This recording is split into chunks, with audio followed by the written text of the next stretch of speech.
सभापति महोदय, आदरणीय सभापति महोदय, मैं आपका बहुत धन्यवाद देना चाहता हूं कि बहुत ही महत्वपूर्ण और देश के लिए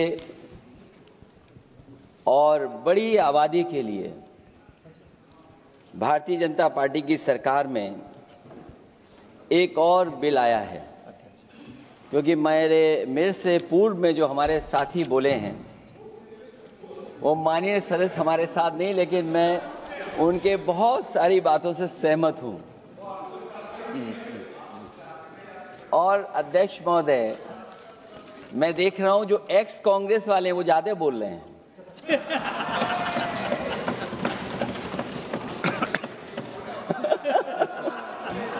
आदरणीय अध्यक्ष महोदय,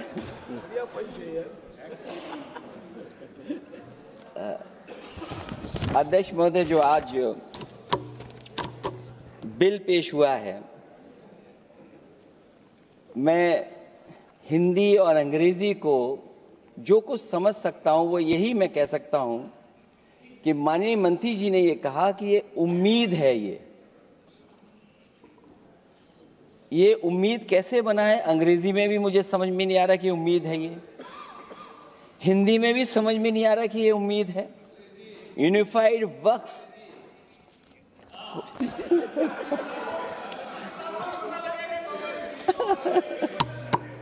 अध्यक्ष महोदय, यूनिफाइड वक्फ मैनेजमेंट, अध्यक्ष महोदय, ये अध्यक्ष महोदय,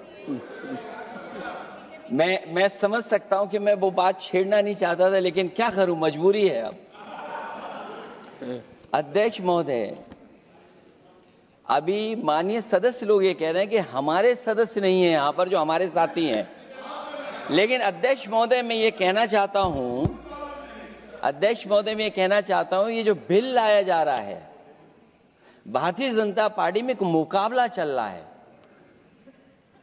भारतीय जनता पार्टी के अंदर मुकाबला चल रहा है कि खराब हिंदू कौन बड़ा है। और ये बात अध्यक्ष महोदय मैं ऐसे ही नहीं कह रहा हूं। जो पार्टी ये कहती हो कि दुनिया की सबसे बड़ी पार्टी है, अध्यक्ष महोदय वो अपना राष्ट्रीय अध्यक्ष नहीं चुन पाए अभी तक। अध्यक्ष महोदय, भारतीय जनता पार्टी क्या है?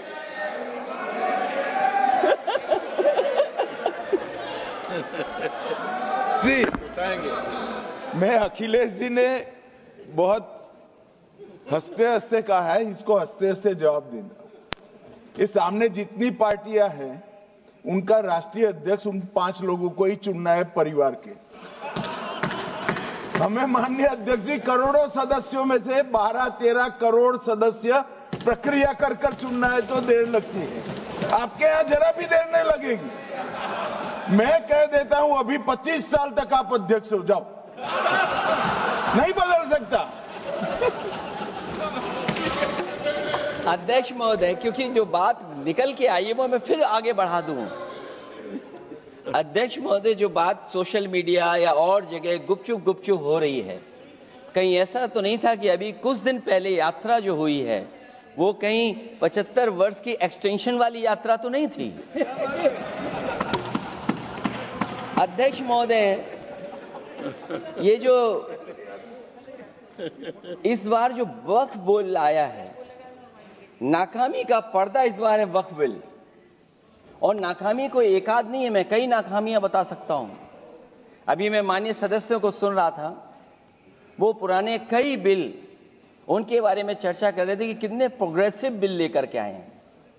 मुझे याद है मैं उत्तर प्रदेश में उस समय था और मुझे लगा कि शायद इनकी वो बात ठीक होगी।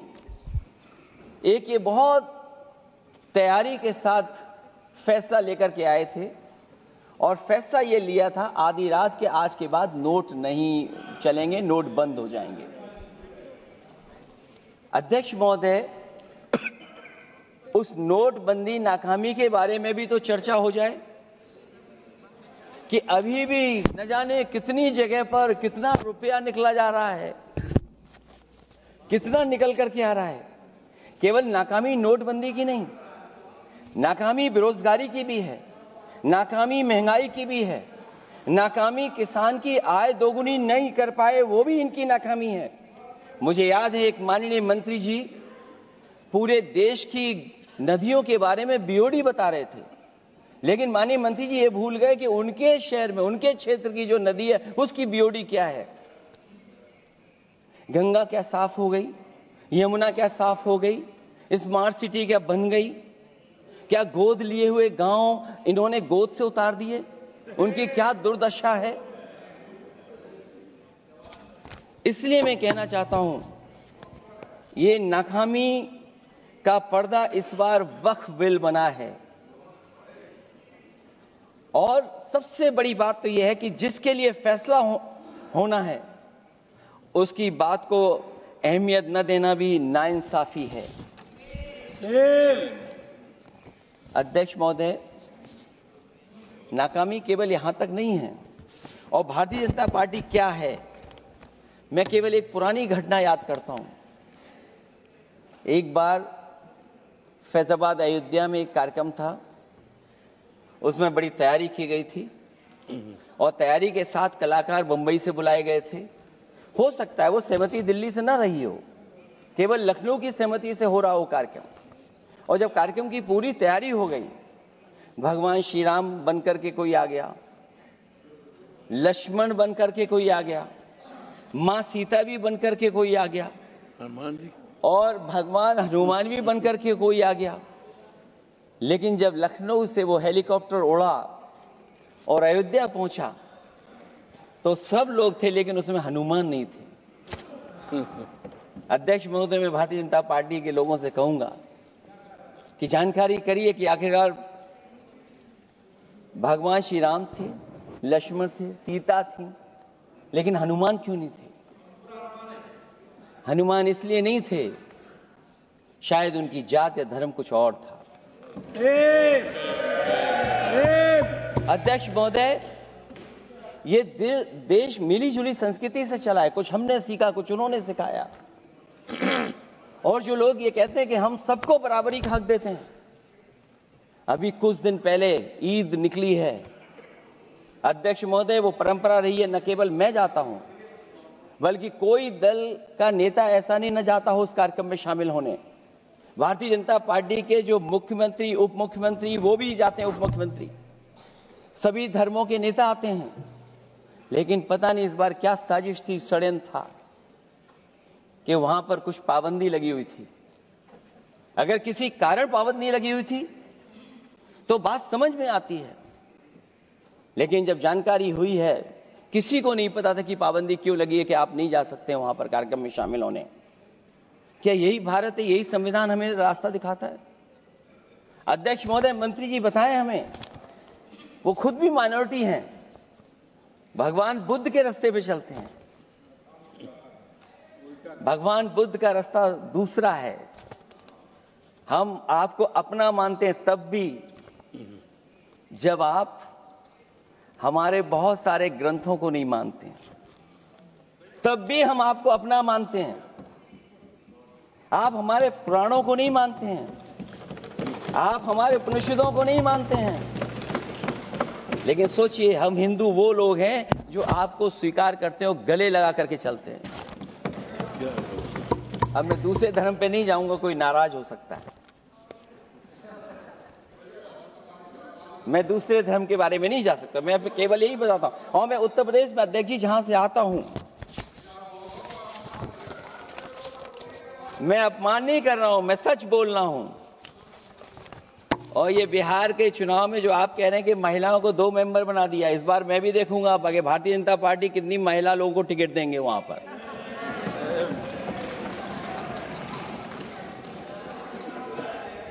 अध्यक्ष महोदय, भाजपा जब भी कोई नया बिल लाती है तो वो अपनी नाकामी छुपाती है।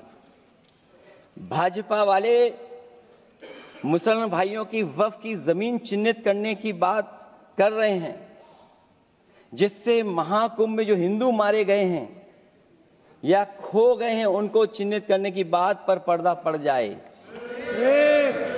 अध्यक्ष महोदय, मुझे खुशी इस बात की कि हमारा धर्म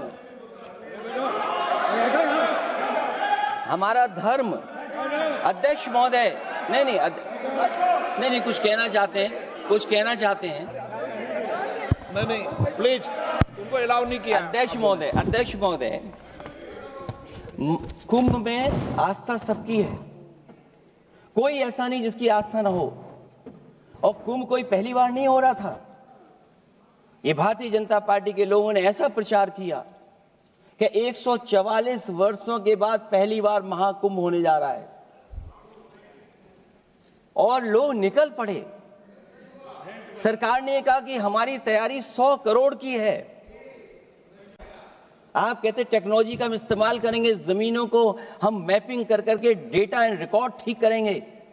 अध्यक्ष महोदय, ये बताएं कि वो 30 लोग कौन थे, उनके नाम क्या थे जिनकी जान चली गई, न केवल जान जाने वालों की, बल्कि अध्यक्ष महोदय ये सरकार बताए कि जो लगभग 1000 हिंदू खो गए हैं, जो अभी तक नहीं मिले, जो अभी तक नहीं खोज पाए हैं, वो 1000 हिंदू की सूची कहां है?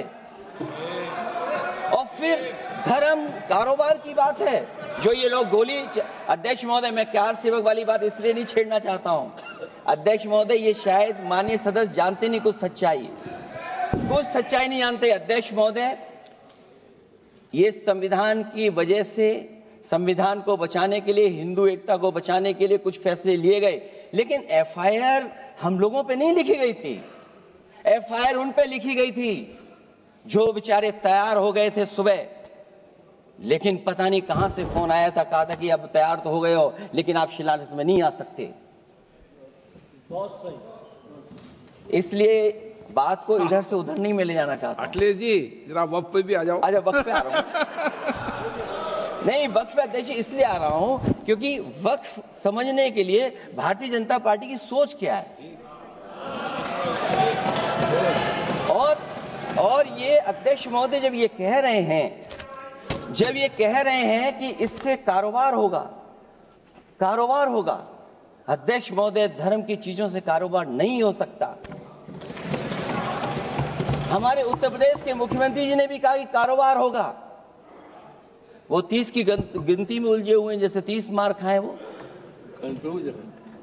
उनसे पूछा कि जान कितनी गई, वो 30।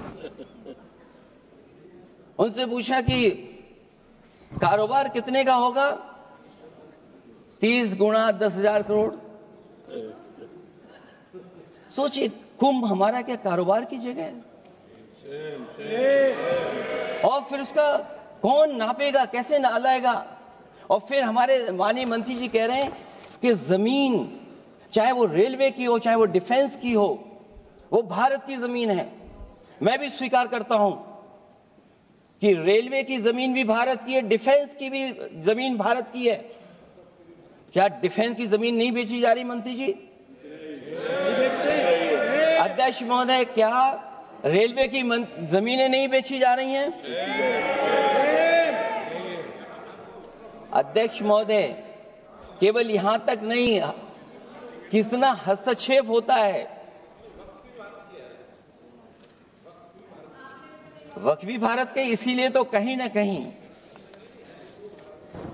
वक्फ की जमीन से, अध्यक्ष महोदय, माननीय मंत्री जी बताएं, और मुझे उम्मीद है कि जब जवाब देंगे तो बताएंगे कि वक्फ की जमीन से बड़ा मुद्दा वो जमीन है जिस पर चीन ने अपने गांव बसा लिए हैं, लेकिन कोई बाहरी खतरे पर सवाल बवाल न करे, इसलिए ये बिल लाया जा रहा है।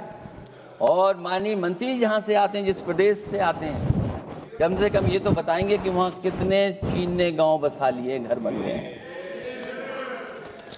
अध्यक्ष महोदय, आपके माध्यम से सरकार गारंटी दे कि वक्फ की जमीन कभी भी किसी भी पैतरेबाजी से, किसी और मकसद के लिए किसी और को नहीं दी जाएगी।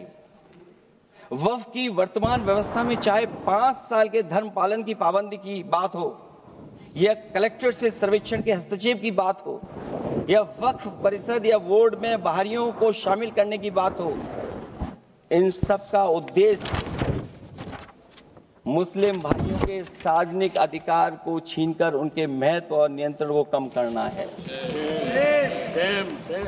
ट्रिब्यूनल के निर्णय को अंतिम न मानकर उच्च न्यायालय में लेकर जाने की अनुमति देना दरअसल जमीनी विवाद को लंबी न्यायिक प्रक्रिया में फंसाकर वक्फ भूमि पर कब्जों को बनाए रखने का रास्ता खोलेगा। सबसे बड़ी बात यह कि वक्फ बिल के पीछे की न तो नीति सही है न नीयत, ये देश के करोड़ों लोगों से उनके घर दुकान छीनने की भी साजिश है। भाजपा एक अलोकतांत्रिक पार्टी है, वो असहमति को अपनी शक्ति मानती है। जब देश के अधिकांश राजनीतिक दल वक्फ बिल के खिलाफ हैं, तो उसे लाने की जरूरत क्या है जो जिद क्यों कर रहे हैं सरकार। वक्फ बिल का लाना भाजपा की सियासी हट है। वक्फ बिल भाजपा की सांप्रदायिक राजनीति का नया रूप है। वो तो आपको काटेगा, और इसलिए काटेगा कि अध्यक्ष महोदय बाहर ये लिखते हैं सत्यमेव जयते, बाहर है लिखते सत्यमेव जयते, भाजपाई अंदर असत्य बात कहते। भाजपा वक्फ बिल लाकर अपने उन समर्थकों का तुष्टीकरण करना चाहती है जो भाजपा की आर्थिक नीति, महंगाई, बेरोजगारी, बेकारी और चौपट अर्थव्यवस्था से उसे छटक गए हैं।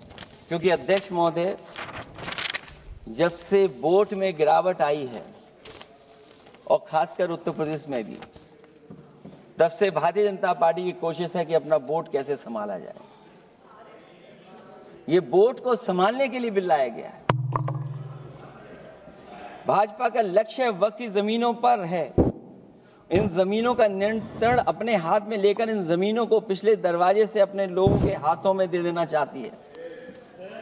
भाजपा चाहती है कि वक्फ बिल लाने से मुस्लिम समुदाय को लगे कि उन पर हक को मारा जा रहा है, वो उद्वेलित हों और भाजपा को ध्रुवीकरण की राजनीति करने का मौका मिल सके। क्योंकि अध्यक्ष महोदय, भाजपा का लक्ष्य यह है कि ध्रुवीकरण हो, क्योंकि वो जानते हैं कि ध्रुवीकरण जितना होगा उससे वो लाभ उठाने में आगे रहेंगे। तो ये वक्फ बिल जो लाया जा रहा है, वो अपनी वोट बैंक को संभालने के लिए और समाज को बांट करके ध्रुवीकरण करके राजनीतिक लाभ लेने के लिए लाया जा रहा है। और अगर इसके लिए नहीं लाया होता तो पहले से जो जितने फैसले लिए सरकार ने, क्या उससे देश और प्रदेश में कोई बड़ा बदलाव आ गया है? अगर स्मार्ट सिटी का बात करें तो कितनी स्मार्ट सिटी बन गई है आपकी? आपके नोटबंदी की वजह से न जाने कितना रुपया कहां निकल रहा है। और डर तो ये लगता है कहीं भाजपा वाले दूसरों के पैसा रख करके न पकड़वा दें। वक्फ बिल के आने से पूरी दुनिया में एक गलत संदेश भी जाएगा। इससे देश की सेकुलर इमेज को बहुत धक्का लगेगा। वक्फ बिल भाजपा की नफरत की राजनीति का एक और अध्याय है। मैं अंत में कहना चाहता हूं कि अभी तो आपने साथी संभाल लिए हैं, एक साथी तो मुझे दिखाई नहीं दे रहा है, और हमारे जिनका हमने सम्मान किया हमें कहां ले गए आप, और हमें यहां छोड़ गए आप, हमें छोड़ गए। हमें देखिए सभापति महोदय देखिए राजनीति क्या है। हमने आपका हाथ पकड़ा और हम यहां आ गए, और आप हमारा हाथ छुड़ा करके वहां चले गए। इसलिए देखिएगा कब हमारा इनका हाथ मिल जाए। और मैं अध्यक्ष सभापति महोदय ये कहना चाहता हूं कि वक्फ बिल भाजपा के लिए वाटरलू साबित होगा, क्योंकि ऊपर से तो हाँ हाँ कह रहे हैं, लेकिन अंदर ही अंदर बहुत सारे साथी सहमत नहीं है। मैं अंत में इतना ही कहना चाहता हूं कि ये वक्फ बिल जो लेकर के आए हैं, कोई उम्मीद लेकर के नहीं आ रहा है। ये सोची समझी रणनीति का हिस्सा है, क्योंकि इनका जो वोट बिखर गया है, ये मुस्लिम में भी बंटवारा चाहते हैं। मुस्लिम इस्लाम धर्म में कहीं बंटवारा नजर नहीं आता है, लेकिन इनकी कोशिश है कि इस बिल के माध्यम से हम मुस्लिम भाईचारा में भी बंटवारा करते हैं। बंटवारा तो पीडीए करेगा। अभी देखिएगा सभापति महोदया, हमारे एक सदस्य कह रहे थे कि चुनाव बहुत अच्छा होता है, इनसे बेहतर किसने चुनाव देखा होगा? चलिए धन्यवाद। वोट ही नहीं डालने दिया। चलिए सभापति महोदया, मैं धन्यवाद देता हूं। मैं और अपने दल और साथियों के साथ कहता हूं कि समाजवादी पार्टी बिल का विरोध करती है, वोट पड़ेगा तो हम इसके खिलाफ वोट डालने जा रहे हैं। माननीय सदस्य श्री